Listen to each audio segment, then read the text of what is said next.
inspection pour savoir s'il y avait eu défaillance dans le système judiciaire. On l'écoute et on en débat. J'ai demandé, vous le savez, avec Gérald Darmanin et Marlène Schiappa, une inspection soit diligentée pour que nous sachions exactement, précisément, si l'institution judiciaire, en ce qui concerne mon périmètre, a failli ou non dans cette affaire, et si c'est une réponse affirmative qui m'est apportée, je veux vous dire de la façon la plus solennelle que je n'aurai pas la main qui tremble. Alors évidemment, Charlotte Dornelas, quand on regarde les faits, c'est la compréhension tout simplement. Ou alors, là aussi, on a un sentiment absolument abominable de répétition dans l'horreur et dans ce qui a précédé l'horreur. Et là, dans ce que dit Monsieur Dupond-Moretti, il y a deux choses. Il dit, je vais diligenter une enquête pour savoir si la justice a failli. Ce qu'on redoute tous, c'est précisément qu'elle n'ait pas failli, en fait. Parce que si, dans une affaire, il y a une erreur à tel ou tel moment, on peut comprendre qu'effectivement le système fonctionne correctement et que le système étant lui-même géré par des hommes, il peut arriver qu'il y ait des erreurs. Bon, là, il y a un truc absolument incompréhensible, c'est que son ex-femme avait porté plainte le 15 mars et qu'il a pointé derrière. Donc là, je ne sais pas si c'est une question je sais pas si c'est une question de débordement des services tellement incroyable que le service de probation n'a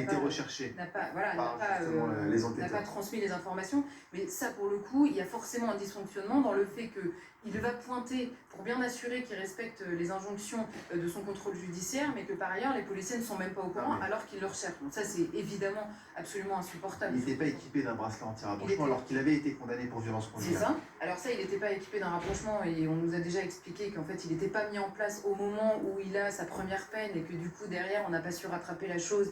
Et que, donc ça, il y a comment dire, on a l'impression que cette histoire est s'est passée entre le moment où il y a eu une véritable action pour le coup du gouvernement sur ce sujet et que lui est passé en fait à travers les mailles. Et il est évident que sur le bracelet anti-rapprochement qui en plus a de bons résultats et sur le contrôle judiciaire, il faut évidemment accélérer la chose, d'autant qu'il y a des résultats qui sont bons à l'étranger notamment, et donc on ne peut pas s'en priver, surtout quand on voit ce genre de choses. Mais quand je dis qu'on redoute encore plus tous que le système n'est pas failli, ça voudrait dire évidemment que c'est plus grave.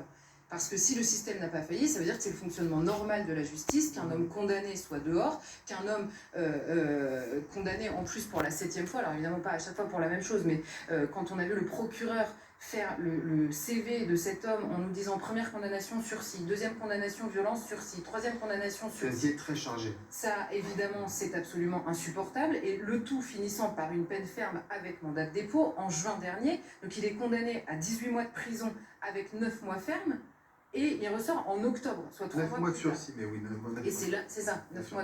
Oui, du coup, et en fait, du coup, ça, pour le coup, c'est le fonctionnement normal. C'est-à-dire qu'on peut faire une demande de libération, les peines, et on en revient à la question de l'exécution des peines, qui sont en fonction de la politique, d'abord de est-ce qu'on met en prison ou pas, est-ce qu'on aménage les peines, parce que là, c'est une peine assez courte, et ensuite, même quand on va en prison, parce que là, en l'occurrence, il y a un mandat de dépôt, on peut demander une libération conditionnelle ou sous contrôle assez tôt finalement dans sa peine. C'est évidemment probablement ce dont il a bénéficié. Et si je dis ça, c'est parce que j'ai 2 exemples en tête. On se souvient du viol de cette jeune fille, viol et de l'égorgement de cette jeune fille à Nantes, violée et assassinée par un homme qui avait pris 18 ans de prison, qui est sorti au bout de 11 ans. Il avait pris 18 ans pour viol et tentative de viol sur 12 femmes. On peut peut-être se dire qu'à partir du moment où il est condamné pour viol ou tentative de viol sur 12 femmes, on va le laisser bien au chaud pendant les 18 ans qu'il a pris au moment de son jugement. Eh ben non, au bout de 11 ans, il est dehors. Et là, imaginez, déjà, pour des parents, c'est abominable, mais imaginez toutes ces familles de victimes qui apprennent en plus que l'agresseur de leur fils, de leur fille, de leur cousin, de leur tante, de leur père ou de leur mère aurait dû être en prison au moment des faits. Et ça se répète inlassablement, et à chaque fois, je cite Nantes, parce que M. Dupond-Moretti avait fait la même chose, avait diligenté une enquête, et on nous avait expliqué que la justice n'avait pas failli. Et donc là, il devient absolument évident que c'est tout le système judiciaire précisément qui doit changer. Et là, c'est pas de la faute des juges. Et la question aussi de la responsabilité des juges, puisque dans cette affaire, est-ce que François Pupponi, les juges, est-ce qu'ils doivent être responsables justement? Est-ce que doit évoluer dans ce sens-là? Moi, j'ai toujours Dupond-Moretti avait ouvert un peu la porte sur cette question. Moi, j'ai toujours considéré que les juges devaient être responsables. On ne peut pas dire les politiques sont responsables lorsqu'ils font une faute, les ministres sont responsables lorsqu'ils font une faute, et les juges sont jamais responsables. Alors, on va nous expliquer, mais si les juges et des sanctions, oui, des sanctions internes, prises par des membres du corps de la justice, qui jugent les leurs et qui disent voilà la peine. Bon. Donc ça, c'est plus acceptable, parce que on verra bien. Là, je pense qu'effectivement, il y a un dysfonctionnement du système. Parce que comment expliquer à des citoyens qu'une personne recherchée par la police va dans un service du ministère de la Justice et du ministère de l'Intérieur pointer, et d'ailleurs la procureure, la première déclaration qu'elle a faite, il respectait parfaitement les obligations qui étaient les siennes.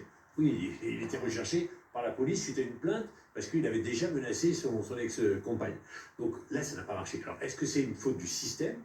Et donc c'est l'État qui est responsable. Mais je pense qu'il doit y avoir aussi des fautes personnelles, des gens qui n'ont pas compris. Alors après, l'erreur est humaine, ça peut arriver, il faut regarder. Mais là, on voit bien que c'est... Pourquoi n'avait-il pas, au bout de cette condamnation, le bracelet anti-rapprochement, puisqu'on savait dangereux et qu'il ne devait pas approcher sa compagne? Comment pouvait-il être recherché par la police, venir pointer, sans qu'il n'y ait pas un moment, un système qui dise « mais il est là, venez le chercher ». Bon, tout ça, c'est incompréhensible. C'est incompréhensible pour le législateur, et c'est que je suis, et c'est incompréhensible pour le citoyen lambda, qui dit « mais c'est impensable ». Oui, effectivement, donc il y aura une enquête diligentée par le ministre de la Justice et de l'Intérieur. Moi, je pense qu'il faudra demander au Parlement une commission d'enquête parlementaire pour aller voir, c'est notre rôle d'aller voir les dysfonctionnements des services, et en particulier les services publics, pour comprendre. Et puis il y aura sûrement peut-être des plaintes de la famille de cette pauvre femme qui porteront plainte pour savoir qui est responsable de la mort de cette femme. Il y a bien sûr celui qui a tiré et qui a mis le feu, son ex-compagnon, mais il y a aussi peut-être une faute d'une institution. Il faut qu'on sache. Alors, soit c'est le système qui a dysfonctionné, il faudra y remédier, soit il y a un vide juridique, il faudra le remplacer, mais en tout cas, on ne peut pas continuer comme ça. On voit bien que la ministre Schiappa a fait de la lutte contre le féminicide une cause nationale. On a voté le fameux bracelet anti-rapprochement, il y en a 80 qui ont été posés. 80 qui ont été posés. Donc on voit bien qu'il y a une incapacité à l'institution judiciaire à mettre en œuvre un système qui peut être, non pas parfait, mais qui limite les risques. Et ça, il faut qu'on accélère la mise en place de ces bracelets. C'est un sujet tabou aujourd'hui, la responsabilité des juges, Charles? Non, c'est pas... pour moi, non. Pour d'autres gens, peut-être. Moi, je n'ai aucun problème à ce qu'on pose une responsabilité, qu'on évalue cette responsabilité. Devant qui, je ne sais pas. Moi, je ne suis pas spécialiste. Le fait que les juges soient jugés par leur père me semble pas absurde parce que c'est vrai dans beaucoup de métiers qu'il faut connaître pour pouvoir savoir s'il y a eu faute ou pas. En fait, je ne veux pas me prononcer sur la manière... Je vais prendre un exemple. On reproche par exemple la Cour de la justice de la République, disant que ce sont des politiques qui jugent les politiques. Et donc, c'est pas... Et oui, c'est les politiques qui jugent les politiques pour respecter la séparation des pouvoirs, etc. Donc à un moment, oui, ça pose un problème que pour respecter la séparation des pouvoirs, qu'on demande à ceux qui sont mis en cause de juger leur père. Oui. Et ça, les gens ne comprennent plus. Ou alors, il faut l'expliquer pour dire, oui, puisqu'on doit respecter la séparation des pouvoirs et qu'un juge ne peut pas s'occuper de politique et vice-versa, mais ça, c'est aujourd'hui difficilement audible. Ouais. Mais en fait, la différence que j'établirais, c'est que là, dans l'enquête, et c'est pour ça que je ne veux pas trop me focaliser sur ce cas-là, parce qu'en plus, il paraît tellement... Moi, je pense qu'il y a les deux, en fait. Il y a eu une défaillance et il y a le fonctionnement normal où on peut faire une demande de libération, quel que soit son casier, quelles que soient les erreurs qu'on a commises, et libération qui sont parfois accordées. Le problème, c'est que le juge, et sur la partie du fonctionnement normal, on va dire, de la justice, est parfois dramatique.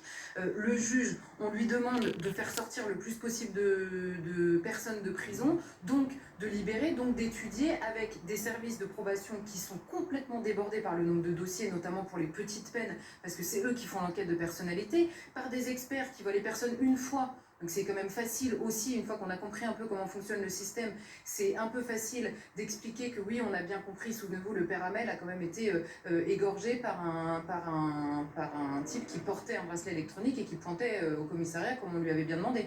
Sauf qu'il pointait le matin et puis l'après-midi, il va égorger un prêtre dans son église. Donc, encore une fois, on en revient au début, c'est que je veux bien qu'on dénonce toute la journée le tout carcéral, mais personne n'a jamais demandé un tout carcéral en France. La seule chose, c'est que les gens qui prennent une peine de prison ferme en France ne l'exécutent jamais, jamais jusqu'au bout. Et là, encore une fois, on a cet exemple-là. Et je disais tout à l'heure que M. Dupond-Moretti va nous donner une enquête, et ce sera très intéressant de voir quelle est l'enquête, mais il y a évidemment se pencher sur la manière dont ça fonctionne naturellement. Je vais prendre un autre exemple, l'année dernière, et c'est pour ça que je dis oui pour la responsabilité des juges, je n'ai absolument aucun problème, mais parfois les juges appliquent aussi des textes qui sont votés, des traités, parce qu'il y a aussi les traités supranationaux qui sont signés et qui peuvent être dénoncés ou rediscutés par le politique et non pas par les juges. La politique carcérale, c'est évidemment pas les juges qui la font. Et vous savez, l'année dernière, au moment du Covid, Madame Belloubet a mis en place une circulaire pour demander à faire sortir, à évaluer toutes les fins de peine pour faire des libérations anticipées. Il y a une jeune fille qui s'est fait violer par un récidiviste, en l'occurrence, qui était sorti de prison à la faveur de cette période de Covid. Or, il est marqué dans son jugement au moment où cet homme sort, il est bien écrit que l'expert a dit que ça allait, qu'il a eu que 2 sanctions disciplinaires dans les 6 derniers mois. Bon, on pourrait se dire, bah, c'est quand même assez pour qu'il reste en prison. Peu importe. Donc, il est listé ça. Et à la fin, il est bien écrit que, en raison de la période et du Covid, il faut libérer des gens de prison et donc donnons notre accord pour qu'ils soient libérés. Les parents portent plainte contre l'État en disant il a été libéré à la faveur du Covid, donc l'État est responsable de cette libération. Monsieur Dupond-Moretti dit non, pas du tout. Oui, c'est marqué dans le jugement, mais il y avait aussi les feux verts du service de probation, de l'expert qui l'a vu. Donc on voit bien qu'il y a... Et en fait, j'ai envie de dire à M. Dupond-Moretti, c'est encore pire. À la limite, il aurait été libéré dans une période complètement extraordinaire et puis on le regretterait. Bon, là non, c'est le fonctionnement normal. Et c'est la même chose qu'à Nantes et je crains que ce soit au moins en partie la même chose ici. Donc maintenant, il faut évidemment construire des places de prison et s'arranger pour que quand on est condamné, c'est aussi la peine de prison, c'est évidemment une peine pour ce qu'on a fait, mais c'est aussi une manière de protéger à la fois la victime, là en l'occurrence une victime qui avait dénoncé et qui craignait évidemment ce qui allait lui arriver, et le reste de la société en cas de récidive sur une autre... Mais c'est vrai, mais à côté de ça, oui,